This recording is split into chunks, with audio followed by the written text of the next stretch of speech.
Welcome to the Future of Teamwork podcast. My name's Dane, CEO of Huddle 3 Group. And today I'm pleased to welcome Abhijeet Narvekar from Houston, Texas, a good friend of mine from back in my time spent in Texas, and the CEO and founder of both the FerVID Group and Careers Unleashed. Welcome, Abhi. Thank you, Dane. Really happy to be here. Excited for the next half an hour to talk to you. Oh, it's going to be fun. You and I met when I was in Houston. I was working with the Australian American Chamber of Commerce, and our friend Greg Foley was putting together some events and connected us. And I think you took me to a really good Thai restaurant down in the Bel Air area the first time we met. And it was a great conversation, just hearing your story and learning more about the business and now businesses that you're running. For the benefit of our listeners, could you perhaps give us a little bit more of your backstory, how you've come to be in this role, working in and around the human capital space? Absolutely, Dane. Yeah. I remember the food in Houston. It's always good. So whoever visits Houston, let me know. We'll all go and try out all the hole-in-the-wall places where the food is just excellent. But I'm going to take you all back all the way to Mumbai, right? So I grew up in Mumbai. And if you've been to Bombay or Mumbai, you'll know that it's like New York. So imagine a very fast-paced life where everybody's hustling, right? So you almost think like you're having a game against time and maybe even against people. It's like Squid Game, maybe not like Diddley. But I grew up in that environment where things were always super fast. And you really needed to learn street smarts to just survive, to really thrive. You need to understand right at that age how to read a room. If somebody's trying to sell you something, is it going to your benefit, or they're hustling you? And are you ready to be hustled by somebody, right? So right from a young age, my parents, especially my mom, kind of taught me the ropes in terms of how to go about in Mumbai, how to live your life in Bombay, and then be successful in Bombay. But at the same time, some of the core values that I have for my company goes all the way back to Bombay.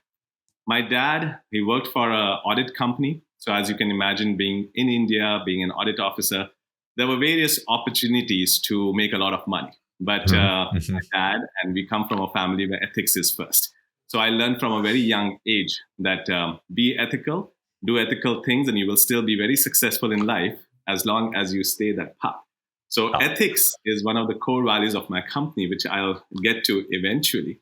But at the same time, the way I was raised up, we always stayed in a safe zone. What I mean by that is, even though I learned street smarts, I come from a family which always has worked for somebody. They haven't started a business. So which means, work for someone, get a good degree, have a good life, stay in your comfort zone, your path, life will be okay. And I was completely against the grain on that. I always felt that all of us have it in us to step out of that comfort zone. And what I realized every single time that when I stepped out of my comfort zone, I call it miracles happened. Miracles could be small miracles, but those are the things that wouldn't have happened if I stayed in my circle, right?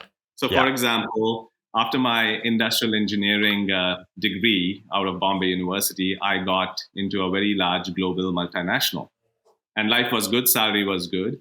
But I had this dream of coming to the US and starting my own business. So working full-time at a multinational, it was a shop floor job, which means second shift, third shift. It was tiring. I took my first risk, and that was quitting that job. So my parents couldn't believe it. They're like, you just got this job, a great job, and you're quitting? And I'm like, well, there's better things ahead of us. So yes, I'm quitting. I'm going to study for GRE, and I'm going to go to the US. So it was a big risk. I took it.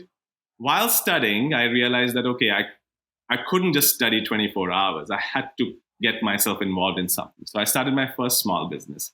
You could call it a small gig, not really a business, but my first gig.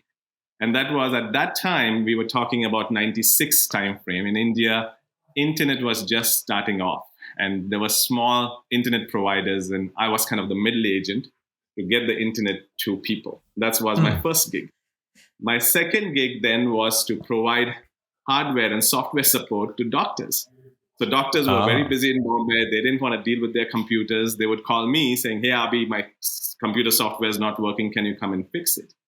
And my third gig before I came to US was to partner with somebody who knew how to assemble a desktop. And I was the sales guy to sell those desktops to individual doctors. So all of these three gigs that I did, I realized was very fulfilling, and it made pretty good money by not working for somebody else. So that bug was always in me. But then I got admission in Oklahoma State to do my master's in industrial engineering. So I came over to Stillwater. This was in 2018, 2019 timeframe. Graduated, and Schlumberger got me to Houston. And Schlumberger, as well as another company I worked for, Petris, which got acquired by Halliburton. Life was great out there, learned a lot.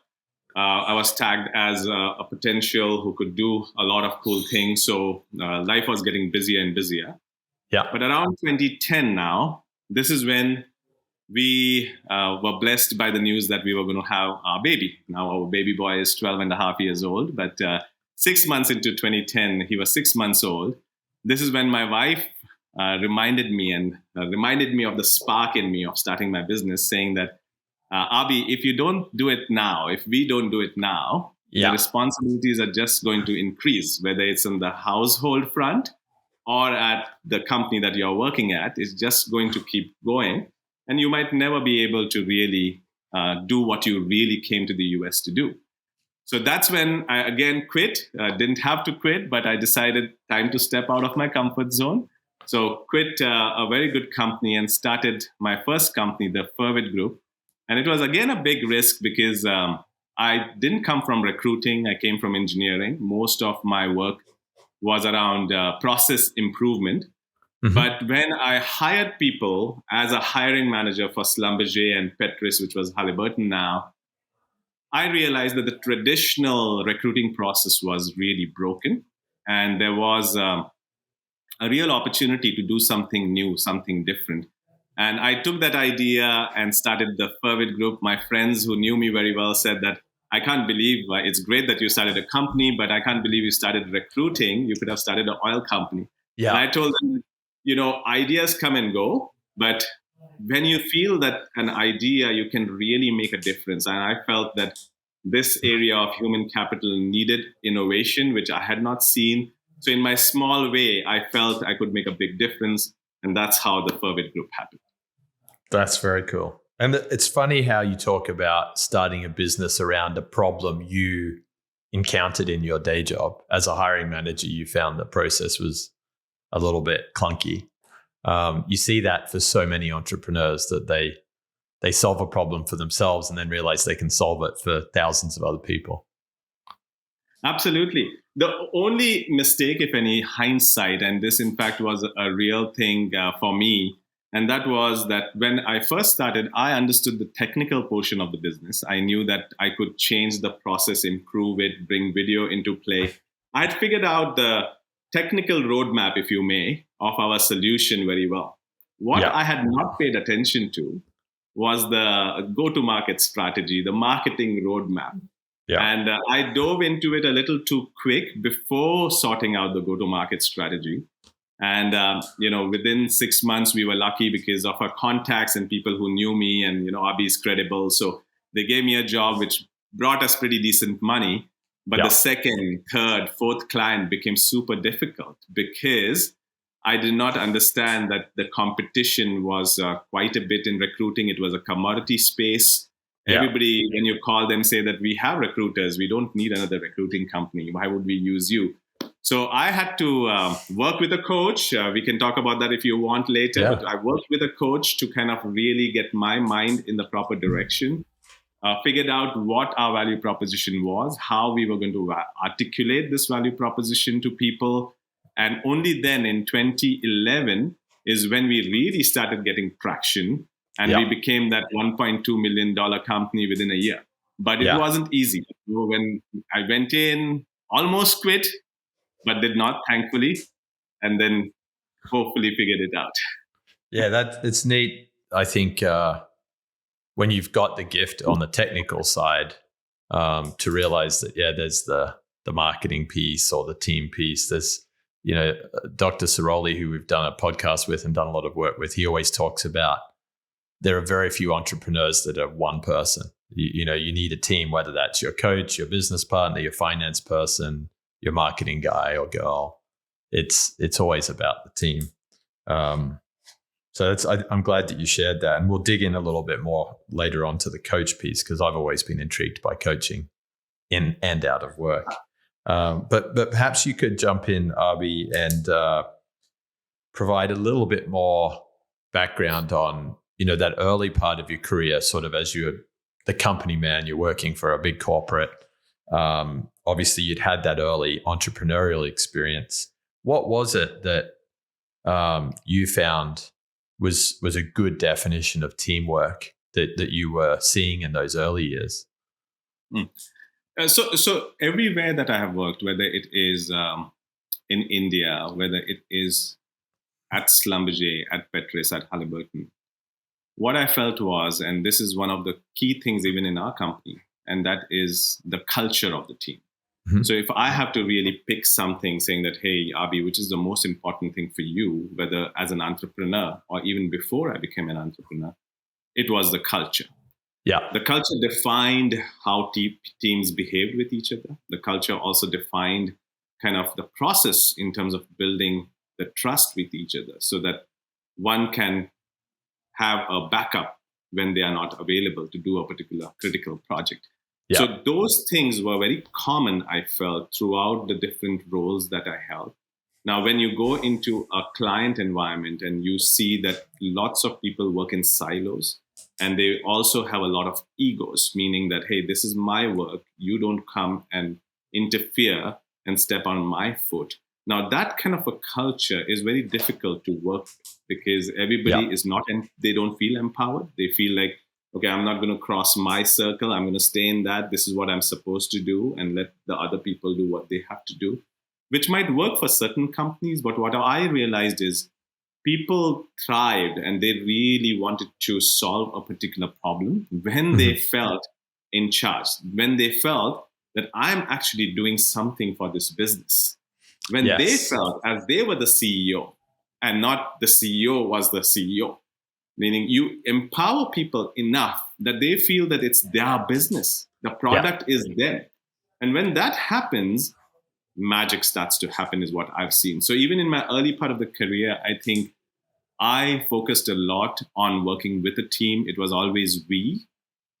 Yeah. And I still remember this. Credit goes to my CEO, Jim Pritchett of Petrus. I remember I was at a Saudi Aramco meeting, and the project had gone very well, and they were giving us kudos. And the team basically said that, Abhi, you did a great job. And Jim reminded me in the meeting saying that, well, I'm sure Abhi is going to say his team. And I was like, yeah, let me say, yes, it was the team.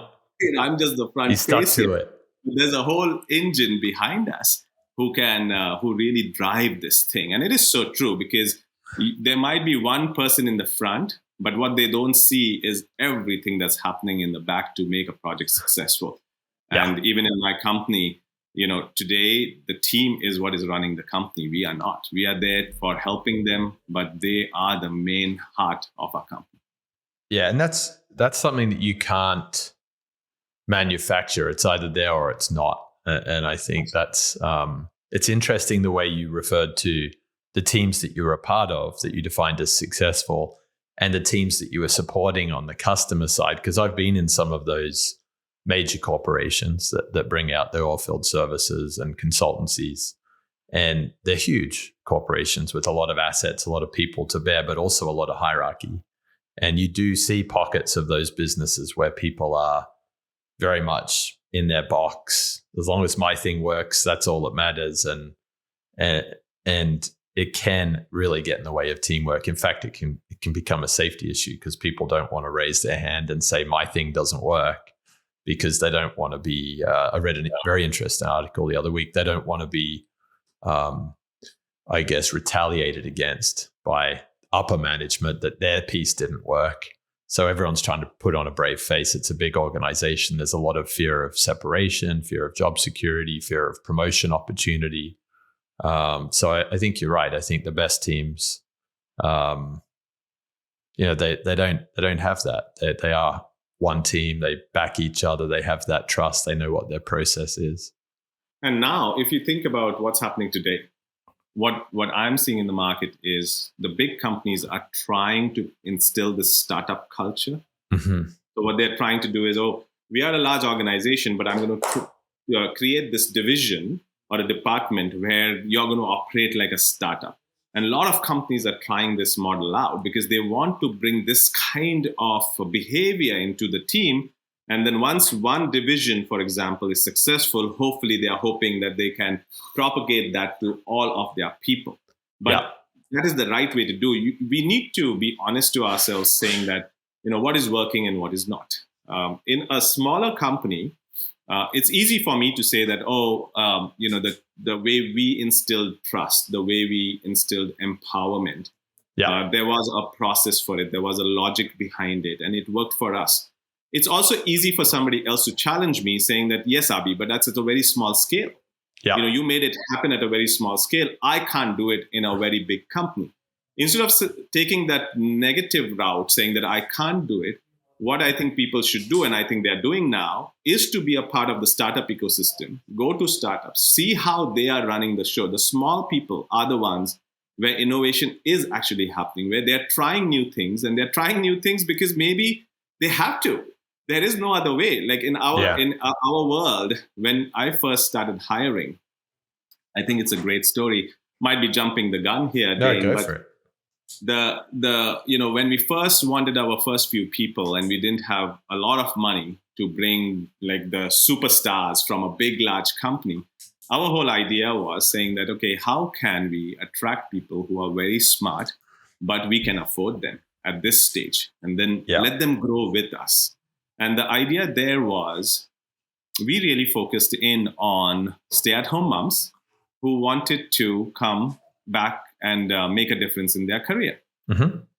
And nobody was giving them a chance because they had a very large gap. So we still have them with us. So one of the person, unfortunately, at that time, she was going through a tough time in her life, in her family. Mm-hmm. And she really needed some work. And we were there because we needed her. We needed her to come and help us being an office manager and do everything that she did for us. I mean, she was with us for a very long time. And it was phenomenal. And that model, we just kept doing it over and over again. And we kept hiring women leaders who were phenomenal. They just wanted to come back. And we see it over and over time that they not only put in so much effort, but again, if you create that empowered team, they take on those responsibilities like FerVID Group is theirs. Yeah. And that's how we created this trust, which we can talk about more. But the hiring, the diversity. So if you look all of this from a team per se, we were doing 10 years ago, right? So the pandemic happened 2 years ago when everybody was forced to do flexible hours. Yeah. Well, we did flexible hours because of who we hired. So we hired stay-at-home moms. Mm-hmm. They couldn't come to work. They still had their duties at home. So we told them, no problems. You do what you have to do. You can do it from anywhere, anytime. Just as long as my job is done, I'm fine with it. Yeah. Right. So they got that flexibility and they were empowered. We didn't keep questioning them. And that's where tools come into play. Mm-hmm. Because you could challenge me saying that, how do you create that trust, Abhi, when people are not with you?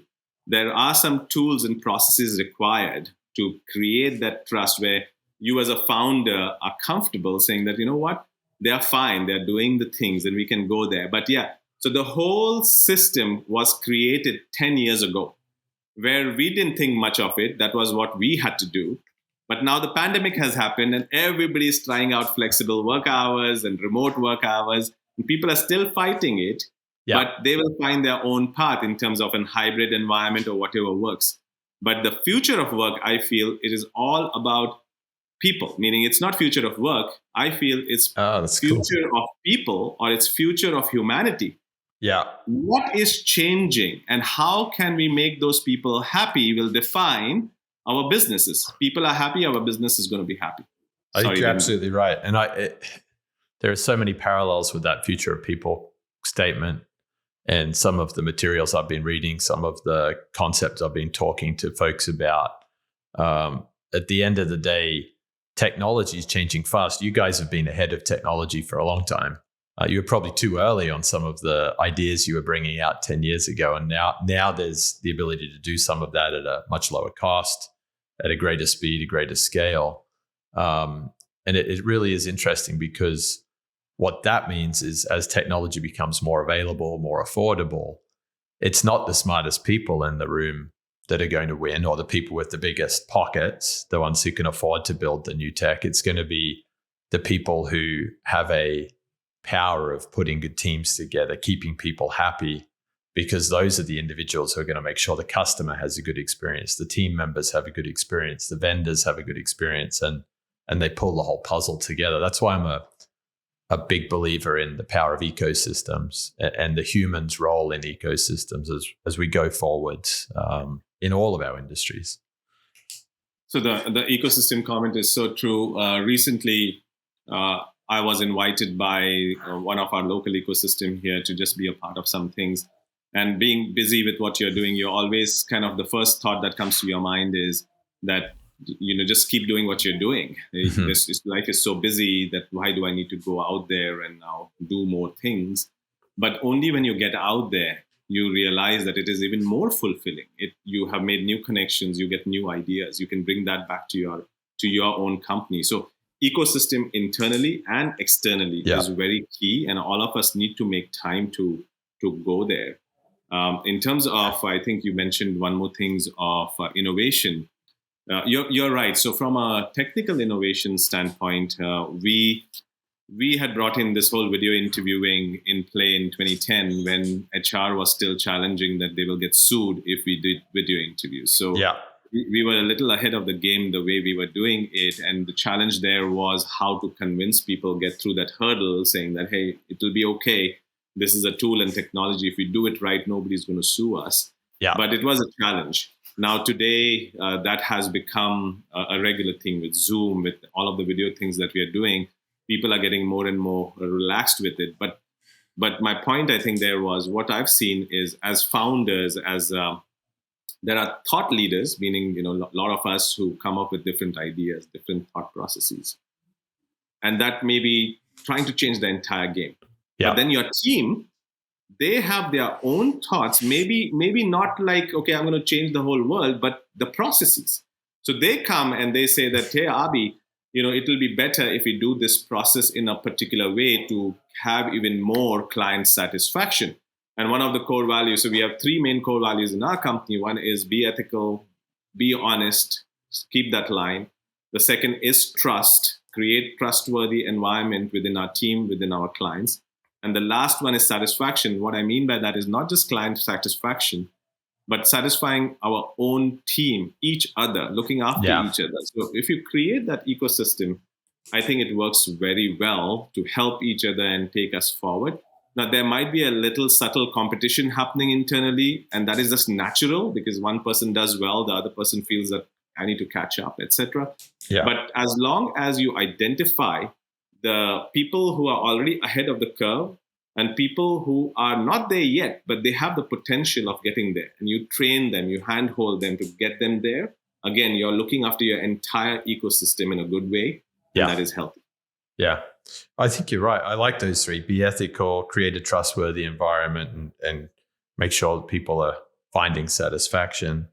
They're very tangible, and they're very much tied to the way you do your work. And I like values that tie to the way you do your work or the way you deliver work for a customer, because they drive certain behaviors. You don't have to guess at what this means. When someone says be customer centric, you're like, well, what does that mean? What does that mean? But be ethical, obvious. Trust is huge. Satisfaction is much easier to understand, both in the personal, the team, and actually in the customer environment too, because you can measure that. Sorry, you're absolutely right. All I wanted to say was, you can use these, if your values are defined correctly, you actually can use it in your real life meetings, client meetings. We had a situation recently where we were working with a complete new client, and the client said that, please don't do a particular thing to us. And we went back to our core value and say that our core value is being ethical. So we have not done whatever you're saying to any other client, and it will not happen to you. I mean, that's just who we are.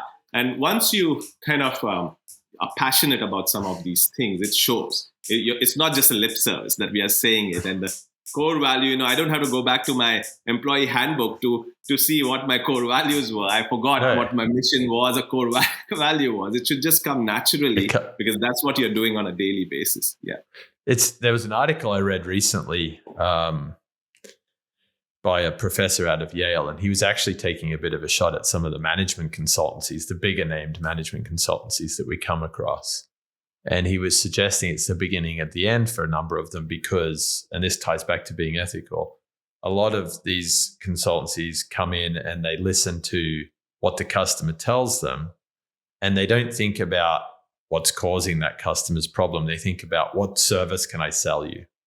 And now I can do a $1 million or a $2 million or a $5 million project. This is my methodology. We're going to make it look nice, present it to the board. But the challenge there is that, and this goes back to not only be ethical, be trustworthy, satisfaction, it's all three of your values. The challenge there is that you're doing work to suit you. It's your methodology, it's your pricing structure, and you're not really listening for what the customer's real problems are or giving them advice, which those smart people around the table should be able to give into saying, well, actually, maybe there's a leadership issue here. Maybe you need to take these two people out of the room and see how the team performs when they're not there. Or maybe there's a product issue, but not let's go through this big discovery process. So it's, I think with the availability and affordability of technology, there also comes the availability, affordability of information. And that means that customers, actually Dan Pink says this too, customers are now more so than ever, more sophisticated in knowing what they want or what they got. And so it's gone from that buyer beware to seller beware context that Pink talks about. And so values like that mean that a team feels good about the work that they did, that they've got a good relationship with their customers, that they're going to be a sustaining, enduring team and sustaining, enduring brand that shouldn't get, knocked off their center of balance. True. So one of another thought process here to just think about as we are brainstorming is, when anybody goes to a client, there's still a vendor, and we are the client, you're the vendor relationship. Yeah. What we have seen is when that relationship, and we don't want to be there, when we say that we are the same, meaning we are not saying that we want to merge with you or anything like that. Yeah. But at the same time, when the line starts blurring, saying they start feeling that you are an extension of their team, when they can call you and talk to you without getting worried about, they're going to rip me off. That's when I think the satisfaction on all sides grows tremendously. Yeah. We have seen the other way where we try to tell our clients saying that we are one and the same, and they take it the wrong way, saying you are not, you are a vendor. So don't even think about we are the same. You have come here to do a job, do that job, and then you go, right? And in that kind of environment, I'm not saying it's a bad environment, but the structure, the processes need to be very different. And for a smaller company like ours, we thrive very well when we are working as a partner, really close partner, because then to your point, we are honest about what we are trying to solve. We create that trust where they can call us anytime and say, Abhi, I've got a problem. I need your team to help me out. And we are like, sure. We don't even talk about money because we know at the end of the day, we will get paid and they will do the right thing. Yeah. Right? But that doesn't happen all the time. And most of the vendors take because they've also been burnt on the other side, they take the big consulting route where they have their process. They're like, we are here to give you a solution. We are going to give you a solution, make money and walk away. Yeah. Then whatever happens is your business, right? So I think there's like both sides to the story where if everything was right, like some of our clients are, then it really works very well. And that's actually a good directive too, is that if you can, as a business owner, as a team, if you can find those customers that value the partnership, the trust, they're going to be the customers you can grow with and do sustainable business with, and protect your team, because that's also an important part of teamwork. Is it's really hard to have all of these values and then get in front of a customer and the customer starts beating your team up and you're like, hey, they're paying the bills. We're not going to say anything. Whereas if you can put your team in front of a good customer time and time again, they know that you're truly living those values. No, absolutely. And another way to do it, which we have done once and twice, is to walk away in a good way. Do your job, but then don't ask for more work. It's like, okay, we said we will do this. We will work hard and get it done, but then slowly just back away from them and focus your efforts on other clients where you haven't burned the bridge. You did what you were supposed to do, but you're not asking your sales team to go and upsell and get that client to give us more money. You just walk away from it.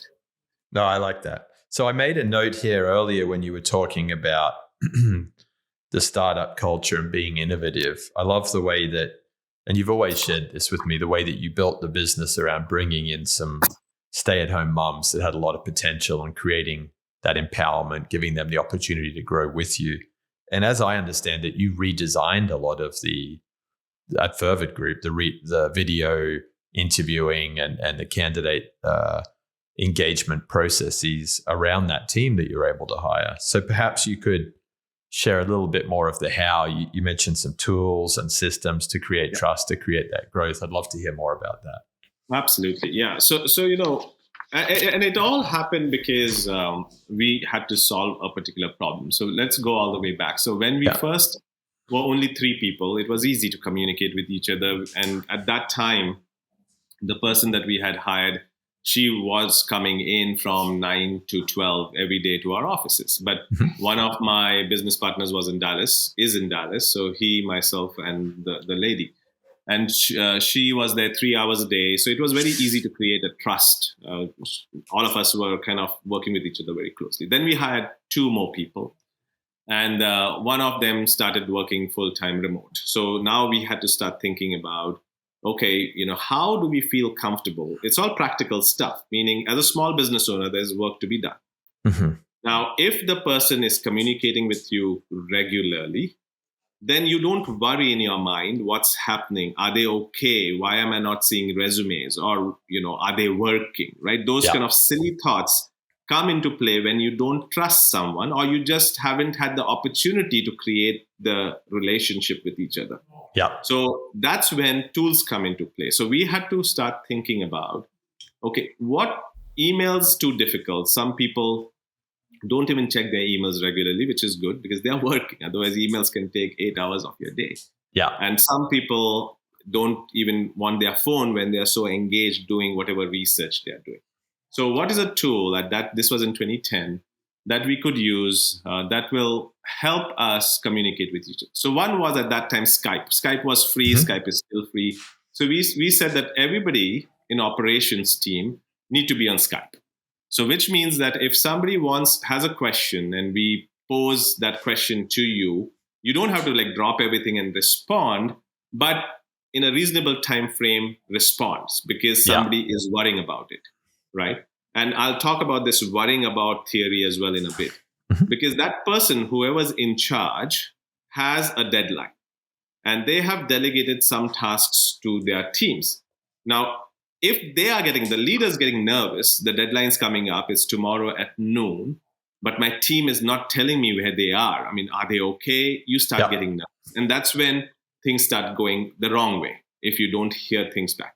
So we first said Skype. Skype was working okay, but our team started growing. So we said we need to have a place where at the end of the day, it doesn't have to be a big anything. End of the day, we need to type in what were our best things for the day, worst things for the day, 2 points each, and the status. That's it.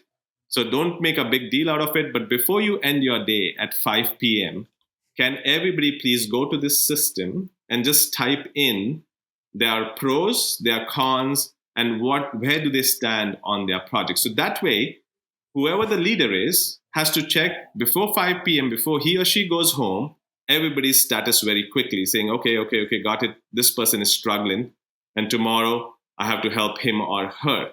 So we started instilling these kind of things. Now, the tool we used kept changing in various times because we were trying to use cheap or free tools. Yeah. So whatever was there, we would use it. But that habit not only helped the leader, but I'll tell you, the habit helped each individual. It was like journaling. Yes. So what was happening is people were writing down saying, this worked very well for me, but I really struggled with this. The next morning, what we were telling them is, wherever you struggled with, don't try the same thing the next day. Yeah. You talk to your teams, call your team saying, how are you doing this? I'm struggling.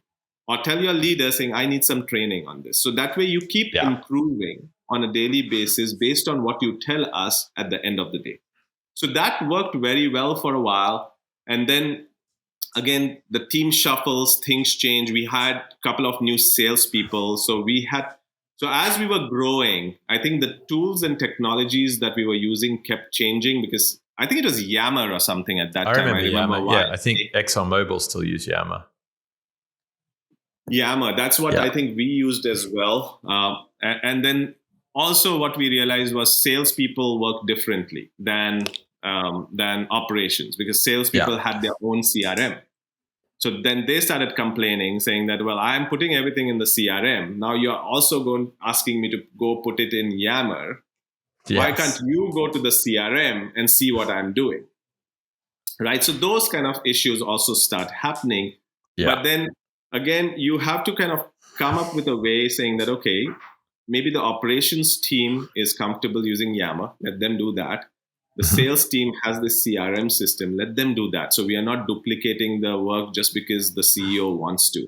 Let's go with the flow and figure out what's working for who. So as you can see, it's a little fluid how we kept doing it. But then on the other side, if you think about the customer side, what we were doing, this is very interesting too. First, we were doing video interviews. So the idea was that we are not just going to find people, we are going to interview them because of our leadership background. We are going to record this whole interview and submit the top people, right? And we actually had a full video studio, believe it or not, in 2010 in our office. And this was funny because really all the leaders would come. There were lights and we had a makeup kit and people would put makeup. And I thought your videos looked better than mine. But we failed miserably because the leaders were stressed. They were hot, this light on their face, they were sweating. And we realized that, you know what, this is just a bad idea. I mean, we thought theoretically this would work. And this is where business pivot comes into play. You learn from your mistakes. We invested a lot in that studio and we realized this is not the way to do this. And that's when we, in fact, created a system just like what you all have, 2 videos recorded. But as you correctly said, the video technology back then in 2010 was still not the best. Yeah. So only one-way recordings were happening, 2-way recording were not happening. So we still had to rely on Skype and other tools, third-party tools to do what we needed to do. Yeah. But that also kept changing, if you may, based on those experiences, because client, candidate, all satisfaction is very key. And you need to make the process smooth without compromising the quality. Yeah. You always have to think about, I'll take this away, but hopefully that doesn't screw up what I'm delivering to the client. And as long as you have that balance, I think we kept moving it along. I hope I answered your question, Dane. No, it does. And I love the fact that it's organic, but this daily check-in is very interesting because it's become very popular with people working remotely, and you were doing it 10 years ago.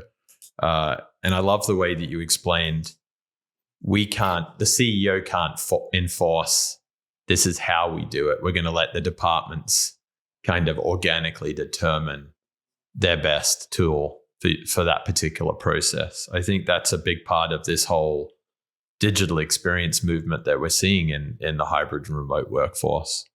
I'd be intrigued, Abhi, today, what tools are you seeing that are starting to emerge as, your preferred tools to replace the Yammers and the Skypes? So today, or are you still on them? Well, I think we do anything and everything today. That is the difference, right? So earlier, we didn't have an option. We were using Skype mostly because that was free. The video quality was great. Nobody complained about it. So it was easy for us. So when I said Skype, some people didn't have it, but they would install it and get it done. It was that easy. Today, what has happened is Microsoft Teams has a video component. You've got Zoom, which has a video component. people have their own tools which has a video component. So when you ask them to interview using Skype, they will push back and they say that I don't have Skype. They will not allow to install me. Can you use Teams instead? Or can you use Zoom instead? So from a video technology standpoint, I think we have evolved in various ways. And what we have done to keep the client satisfaction easy, we don't complain. We are like, which tool do you want? You want Teams? You're That's agnostic. Fine. Yeah. And then because we have a back-end process where we edit and we do what we have to do to package it into our own portal. So that is still there. The portal standpoint also has changed. A lot of CRMs and applicant tracking systems are now giving you the capability of recording video, attaching video to the candidates, etc. Mm-hmm. But the only difference, the way we are doing it, is when you plug your ideas into an existing product, it is still quite a bit of an uptake and a lot of different steps to get there. While what we have done is we use these tools to create the videos, but then we have our own proprietary little portal where we streamline everything. So the hiring management doesn't have to open 100 different things to get there. In one click, they have everything in front of them where they can make a quick decision. Yeah. Now, there are, again, lots of things that we could improve, because when companies merge, for example, and one company has their own way of providing candidate reviews, while the other company has their own way of providing candidate reviews. And now you're merging the two. How will they do that? Is email getting the default, or which tool wins in terms of providing reviews? This is just an example. But what we are seeing is there are a little too many options today. Earlier, life was a little easy. Now competition has increased in this space. It's very fragmented. So it has become a little more complicated to kind of determine which tool works the best for who. It's funny because, and we're going down a rabbit hole now, but if you think about the candidate experience, it sure would be nice if a candidate for, say, a data analyst role could do one video interview that they make available to 100 different employers rather than having to do 100 different video interviews. It doesn't seem like the industry has traditionally focused on the candidate experience. They've always focused more on the hiring manager, the recruiter. Well, true, but you also have to think about, even if it's a data analyst role, what we have seen is what each hiring manager is asking is still a little different. Yeah. So if you want to really interview a candidate and you want to give both parties the right experience, because on one side, yes, you can do a bulk thing, right? Yeah. But it will still be a hit or miss, because they will still say that, okay, y'all didn't ask the right question. So I still don't know whether this is the right candidate. While if you do a custom video for each candidate, it's a lot of work, but you can get an honest review at the end of that video saying that, you're not a fit for this data analyst role, because I have 5 others who are, right? So I think the custom solution, even though the candidates also have to do a lot more work, I think the feedback loop is better. And they get an honest review saying that, hey, you're not a fit, which I think is much more valuable for a candidate rather than just, sending the same resume, same video to 100 people and not hearing anything back. That's even worse, because they get more depressed saying that nobody loves me. Right? Yeah. And they don't know what to do next, because if you miss out on a role because you didn't have enough experience on this BI layer software or on this particular data set, that if you want that job in the future, you have to go and find that experience. So I think you're right. The feedback is very important. That's a good rebuttal. So final question, Abhi. I love when you said, when we were talking about ecosystem, that the value for teams and entrepreneurs in going out into the startup community to just watch, listen, learn, be inspired can be huge in terms of bringing ideas back to the team and to the business. Can you tell me a little bit more about Careers Unleashed and how you're out there in the startup community now learning about, some of the great things that are being done and how that may take Careers Unleashed and the FerVID Group platforms forward into the future? Perfect. No, very good question. So about 2 years ago or so, we started another company called Careers Unleashed. Thanks for bringing that topic into play here. And just to give context behind Career Unleashed, and then I'll answer your question very quickly. The Career Unleashed idea came because of FerVID. Like, we were helping companies hire good people. We were interviewing a lot of people, mostly in the executive space. But we also started interfacing with young students. And what we realized was that students, a lot of them didn't have a clear idea of what they would do with their degree. So they would spend tons of money getting a loan to get a degree, but then they wouldn't really know if they'll ever get a job, especially for liberal arts, psychology, history, English majors, where the career path is not very clearly identified. So we came up with an idea called Career Unleashed, where we analyze millions of resumes to define past career paths of real people and then give them ideas and analytics. That's how we started this Career Unleashed idea. And with any idea, we can come up with our own thinking of this is what will solve people's problem. Mm-hmm. And we did a lot of different focus groups. But the focus groups were still 10 people here, 15 people there. And now University of Houston downtown is using us. But what we realize is when you go to the ecosystem, when you communicate, interact, you talk about your idea, talk to VCs, other founders, they all have a different input, a different opinion. And that brings tremendous value back to me, saying that, we might have to pivot. What I heard today, it looks like we are going, it'll be successful, but it might take a longer time. How about we pivot to do something faster? So in our world, our mission is to help students, right from high school students to college students, even mid-career professionals, live a great life by really charting out their career path and getting help. And that's what I said by coaching. When you want to be empowered, you also have to invest in yourself. So you have to really think about getting a coach to help you through your career. Now, that coach can be a person or can be a tool like Career Unleashed, for example. But at the same time, we also thought, talking to the ecosystem, we realized that B2B, like, for example, companies have performance management out there. Yeah. So they say that Dane is a very high potential candidate. But most of the companies, it's at locally, the management knows that Dane is a very high potential person. Somebody in Malaysia might not have that information that Dane is a high potential person that is available for the whole company. So using the analytics that we have in Career Unleashed, what we are going to try and resolve is take it to companies to understand their own internal workforce, get some data points from other HR systems, and create this very visible talent management or talent trend. I call it trend analytics, right? So the trends that are happening internally to really make some smart decisions. And this is getting very key because to end our conversation, we are talking about future of work. Things are changing rapidly. Yeah. People realize that health is important. People realize that my family is important. My time is important. To get these three now, they are willing to even quit a very good job trying to prioritize what they feel is important in their life.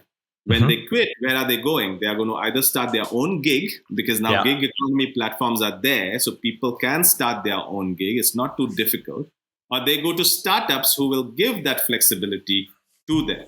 Now, these trends you need to identify to be ahead of the curve, to say that, this bunch of people in your company are at a high risk. They will leave if you don't do something now. And that's what I think Career Unleashed is trying to resolve at the B2C or consumer level or at the business level. Yeah. No, I love that. And I think it's a nice full circle on your point on coaching and go to market, which is in your early business, it was bring on a coach to consider go to market. Now, later in your career, when you can go and engage with those startup communities and with your customers, you've been able to kind of invite them into your team from I guess it's more of a virtual team. It's not a real team, but they've been giving you feedback, letting you know where they see their problem and your solution kind of coming together. And I love that concept of trend analytics, because trends are really the only data that we're going to be able to rely on with the amount of change that's ahead of us. If we're looking too much at historical data, it's not going to lead us to where we're going to need to be in the future. So that's a really cool concept. We should come back and talk more about that in the future. Absolutely. And on another day, we'll talk about mindset coaching too, because the coaching I was referring to when I was first starting this company, I almost gave up. This coach Pasquale Scopelliti out of Boston, who really kind of worked with me on my own mindset, saying, The whole very quick summary there was, when you do something, when you step out of your comfort zone, life is difficult. It's not easy. And that's why you're stepping out of your comfort zone. Yeah. But if your mind keeps saying, go back in that comfort zone, let me go back to my circle, then you will not move forward. So the mindset needs to be, I've taken my first step. Let me not move backwards now. How do I keep moving forwards to get what I need without making excuses, without putting doubts in our mind? And to kind of, as you started this discussion saying that we need to help people and inspire them, what I would say is all of us are always happy in our comfort zone, but try to do something new, try to do something different, even if it's a small thing, and you will see it will give you so much joy that it will take your life to the next level. Yeah, I love that. And I love that intro. I didn't even realize just how your first, second, and third gig started when you went back to study. So you took the small steps that have really led to some much bigger leaps, which is fascinating and exciting for others to, follow in your footsteps. Absolutely. No. And this has been a pleasure. Thanks for having me here. It's been a great discussion. I think I took a little too much of your time. It's been an hour. This has been great. This has been a great conversation, Abhi. And if people want to find you to learn more about the FerVID Group's video interviewing process or the Careers Unleashed platform, how do they best connect? Well, I think LinkedIn is the best format. I'm out there. Just send me a connection request. Would love to have discussions with you. If you need some ideas on the career, just give me a ping on LinkedIn and let's talk. That's great, Abhi. Well, thanks again for your time today and for your friendship and partnership.